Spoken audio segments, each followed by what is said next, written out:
종합제 TV 시청자 여러분 안녕하십니까. 2025년 6월 14일 오후 1시입니다.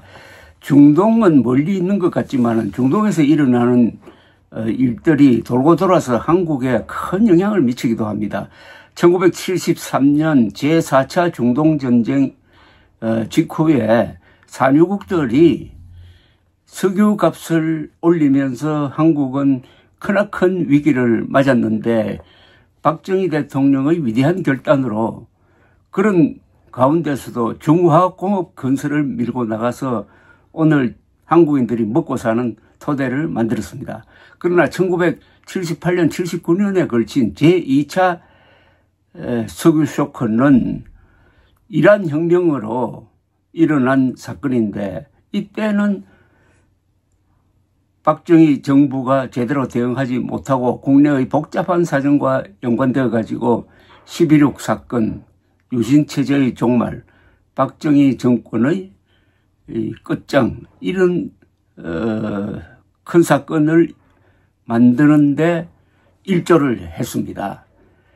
자, 그러면은 지금 이스라엘이 폭격기, 전투기 등 200대를 동원해가지고 연일 이란을 때리고 있는 이 사건은 어떤 영향을 줄 것이냐. 결론부터 말씀드린다면 지금 중동은 새로운 역사를 만들고 있습니다.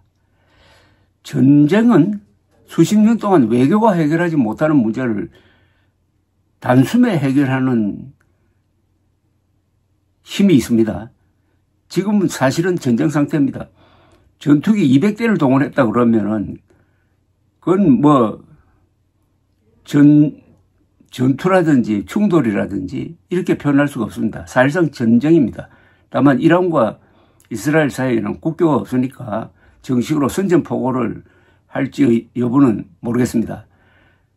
지금 일어나고 있는 일이 어떻게 돌아가지고 한국에 어떤 영향을 끼칠지 또는 세계에 어떤 영향을 끼칠지 상당히 주목되는 바입니다. 그래서 지금 이 사태를 좀 간단하게 한번 요약을 해보았습니다. 이스라엘의 이란 공격이 계속되고 있습니다. 전투기 200대를 동원해가지고 핵개발시설, 미사일 기지, 방공 레이더 기지, 군 지휘부 등을 집중 공격하고 있습니다. 이게 바로 참수작전입니다. 이란은 드론과 미사일로 이스라엘에 반격을 하지만 거의가 요격당하여 현재로는 한 명의 사망자도 없습니다. 다친 사람은 있지만은 이스라엘 정부는 핵무기 개발 시설을 완전히 파괴할 때까지 폭격을 계속할 것이라고 선언을 한 상태입니다. 하마스의 이스라엘 공격을 배후 조종했던 이란이 완전히 칼날을 잡은 꼴입니다. 기습당한 네타냐후 정부가 하루에 1,500명의 이스라엘 민간인과 군인들을 살육한 하마스와 그 배후인 이란을 표적으로 삼아 끝장을 보자고 덤비니 이란이 감당을 못하고 있는 꼴입니다. 2023년 10월 하마스의 공격 이후 이스라엘은 이란의 하수인 격인 하마스, 헤즈볼라, 시리아의 아사드 정권을 차례로 무력화시켰습니다. 이란이 대리인을 시켜 비정규전으로 이스라엘을 괴롭히던 전략은 실패했습니다. 역효과가 났습니다.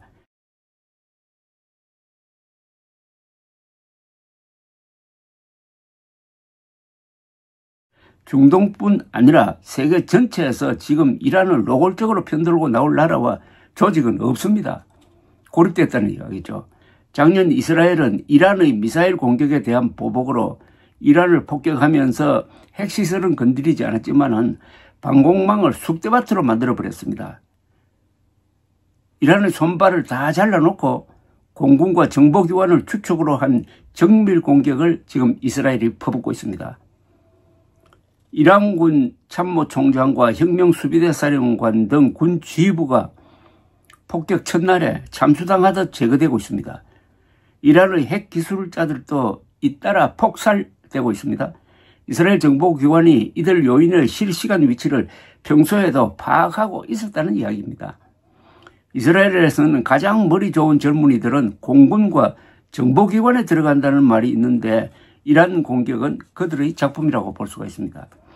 이스라엘은 옛 수도인 이스파한에 있는 농축 우라늄 창고를 아직은 치지 않고 있습니다. 농축 우라늄을 사용하는 핵폭탄은 복잡한 설계 없이 임계량만 넘도록 하면은 확실하게 터집니다. 그래서 농축 우라늄을 보유하면은 핵폭탄 제조에는 시간이 길게 걸리지 않는 것입니다.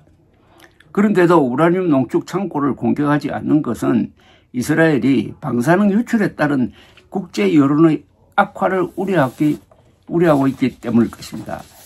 육군의 투입 없이 공습만으로 핵시설을 완전히 파괴할 수 있을지는 두고 볼 일입니다. 이란이 하마스를 시켜 이스라엘을 기습하도록 한 가장 큰 이유는 이스라엘과 사우디아라비아의 국교 정상화가 임박했는데 이를 막기 위한 것으로 추정됩니다. 이번에 사우디는 이스라엘을 비판하고 나왔지만 본심은 않을 겁니다. 사우디의 주적은 이스라엘이 아니고 이란입니다. 이슬람 혁명론과 핵무기로 사우디 체제를 위협하는 것이 이란입니다. 사우디 이스라엘 화해는 중동에서 미국, 이스라엘, 온건 이슬람 국가들이 연대하여 이란발 불안 요인을 제거하고 평화를 정착시키는 큰 그림을 실현시킬 수 있습니다. 팔레스타인 문제 해결책도 이런 평화 구도에서 나올 수 있을 것입니다. 이런 구상에서 가장 큰 걸림돌이었던 이란의 신정체제, 호메니 체제죠. 신정체제는 이스라엘의 공습으로 무너지는 것이 아니고 내부 반발로 흔들리게 될 것인데 네타냐후도 노골적으로 이란 사람들이 봉기를 지금 선동하고 있습니다. 이란이 예멘의 후티 세력과 손잡고 호르무즈 해협의 통항을 위협하고 나설 가능성은 있지만은 미국이 중동에 배치한 약 4만 명의 병력이 이를 충분히 통제할 것입니다. 이란 핵 문제 해결은 북한 핵 문제 해결에도 어떤 암시를 줄 것입니다. 중국, 러시아, 이란, 북한의 협력 관계가 이번 이스라엘의 공격으로 어떤 영향을 받는지도 주목해서 보아야 할 것입니다. 작년 이스라엘이 기상천외의 정보전으로 헤즈볼라 지휘부를 때려가지고 무력화시키니 이란도 약해지고 이란의 도움으로 버티던 시리아 아사드 정권도 하루아침에 무너져 버렸습니다. 이 일들이, 사건은 이렇게 꼬리에 꼬리를 물고 이어지는 겁니다. 거의 무방비 상태로 당하고 있는 지금의 이란이 돌고 돌아가지고 김정은 정권의 약화로 이어지는 사태를 만들지 모릅니다. 이스라엘의 이러한 공격은 그 규모 면에서 전쟁입니다. 전쟁은 외교가 수십 년 동안 해결하지 못하는 문제를 단순하게 해결하기도 합니다. 그런 점에서 역사적 사건이 지금 전개되고 있고 이것이 먼 나라 일이 아니고 우리의 삶에도 영향을 미치는 그 과정이 또한 시작된 것인지도 모릅니다. 감사합니다.